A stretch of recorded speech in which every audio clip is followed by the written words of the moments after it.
청년을 위한 게리큐티 이수진 목사입니다. 여러분, 오늘 본문으로 개인 묵상 잘 하셨나요? 어제에 이어서 또 오늘 그리고 내일까지 본문 전체의 내용을 이해하기가 좀 어렵다라는 생각이 들 수 있을 것 같아요. 하지만 여러분, 포기하지 마시고요. 오늘 하나님이 주시는 은혜, 또 말씀을 통해 허락해 주시는 그분의 음성을 꼭 들을 수 있었으면 좋겠네요. 알렉산더 대왕이 죽은 이후에 이 4개의 왕조로 분열된 가운데에서 이 시리아 지역을 지배한 셀루쿠스 왕조의 안티오쿠스 4세, 이 사람은 이 다니엘서의 환상을 해석하는 데 있어서 아주 중요한 인물이죠. 오늘 본문인 11장 20절에서 35절까지의 말씀에서 묘사하고 있는 왕이 바로 안티오쿠스 4세입니다. 앞서 8장 묵상에서도 설명했었지만 이 안티오쿠스 4세는요, 예루살렘을 침공하고 이 성전을 처참하게 능욕했던 사람이었죠. 31절을 보게 되면 그의 군대가 이 성소를 더럽히고 매일 드리는 제사를 폐한다고 나오죠. 여호와의 성전에 제우스 신상을 세우고 또 유대인들이 부정하게 여기는 돼지의 피를 제단에 뿌리는 정말 엽기적인 행각을 벌인 사람이 바로 안티오쿠스 4세입니다. 그리고 무엇보다 여호와 신앙을 가진 이스라엘 백성들을 아주 강하게 탄압하고 핍박했는데요. 율법을 따라 순종하며 행하는 사람들을 잔인하게 학살하고 또 율법책, 성경책을 불에 태워버리는 일까지 저질렀습니다. 이런 안티오쿠스에 대해서 오늘 본문은 그가 비천한 사람이다 라고 표현을 하고 있어요. 본문 21절을 읽어보겠습니다. 또 그의 왕위를 이을 자는 한 비천한 사람이라.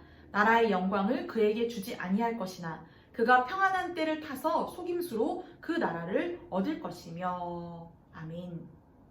여기서 비천하다라는 말은요, 비열하고 치사한, 또 경멸할 만한 그런 비루한 사람을 이르는 말입니다. 성경은 하나님을 대적하고 악을 행하는 자를 이 비천하고 비루한 자라고 부르고 있죠. 오늘 본문 21절에서 24절까지 말씀을 보면 이 하는 행태가 정말 비열하기 짝이 없습니다. 정말 치사합니다. 속임수로 나라를 얻고요, 거짓을 행함으로 권력을 가지려고 하지요. 각 나라의 평안한 때를 틈타서 아주 치사하게 침략을 일삼는 것이 이 비천한 사람 안티오쿠스가 사는 방식이었습니다. 그런데 여러분, 이런 삶의 모습이 그리 낯설지 않죠?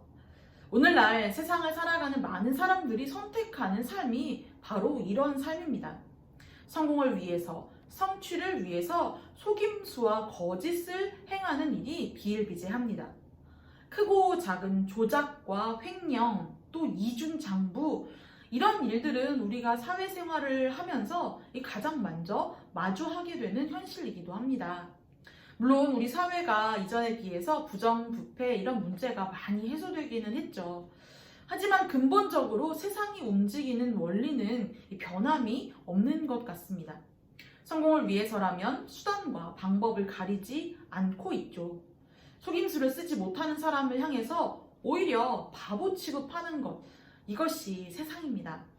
하지만요, 하나님께서는 거짓과 속임수로 목적을 이루는 사람을 향하여서 비천한 사람이다 라고 말씀하셨어요. 그가 가진 부와 힘이 얼마나 크고 강대한 것인지 상관없이 하나님의 눈에는 그가 비루한 사람일 뿐이죠. 오늘 본문에서 이 비천한 사람과 대비되는 사람이 있습니다. 32절을 읽어볼게요.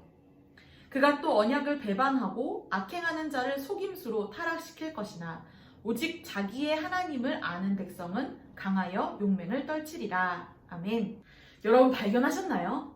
자기의 하나님을 아는 백성.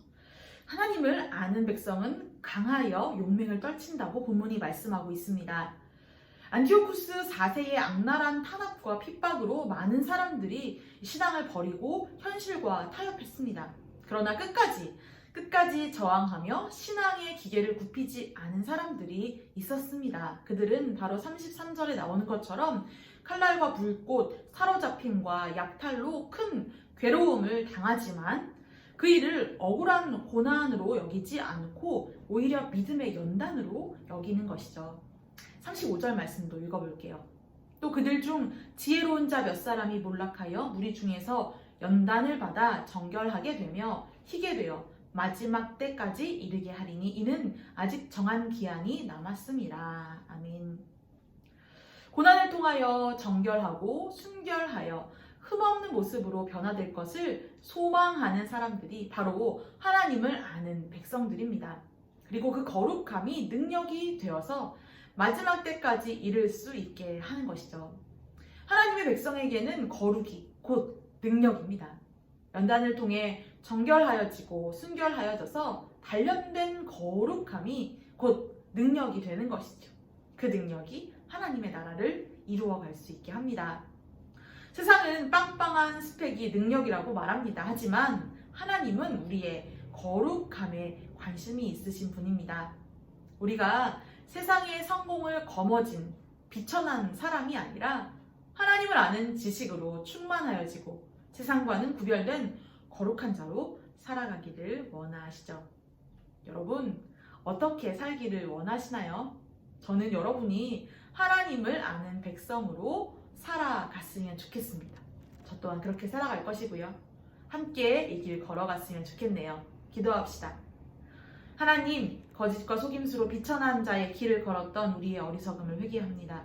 용서하여 주옵소서. 오직 하나님을 아는 백성이 되어 거룩함으로 무장하여 진리로 더욱 담대한 우리 모두가 되게 하옵소서. 예수님의 이름으로 기도합니다. 아멘. 릴레이 키티 고백, 저는요 31번째 주자네요. 28기 윤여창 형제의 고백 함께 들어보시죠. 안녕. 네, 저는 찰조이의 28기 윤여창이라고 하고요.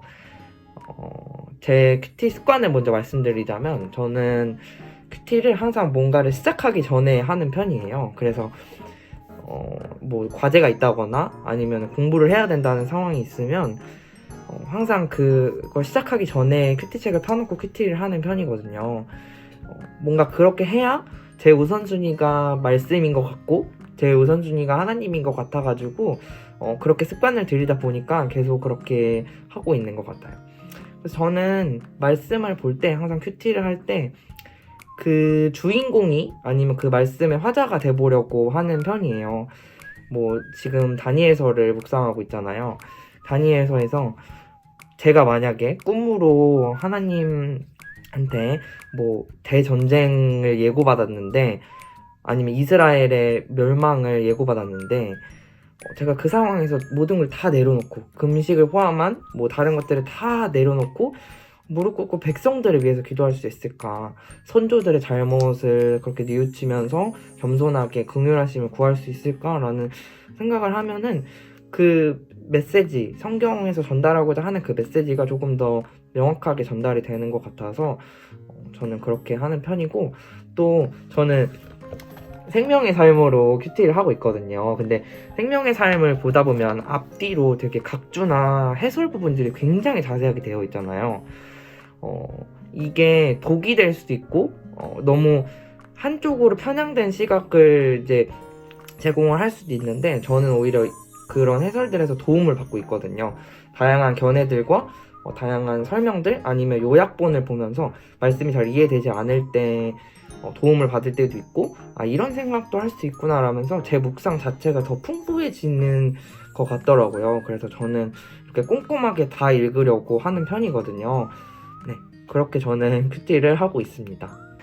누굴 지목해야 되나 되게 고민을 많이 했었는데 이미 많은 분들이 하셨더라고요. 그래서 안 한 사람이 누구 있지 하고 이렇게 목사님하고 연락을 해보다가 그 리더 중에 정수빈 누나가 아직 안 했다는 소식을 제가 들어가지고 네, 수빈 누나는 어떻게 큐티 하고 있는지 또 궁금해서 27기 정수빈 자매님을 지목하도록 하겠습니다. 안녕.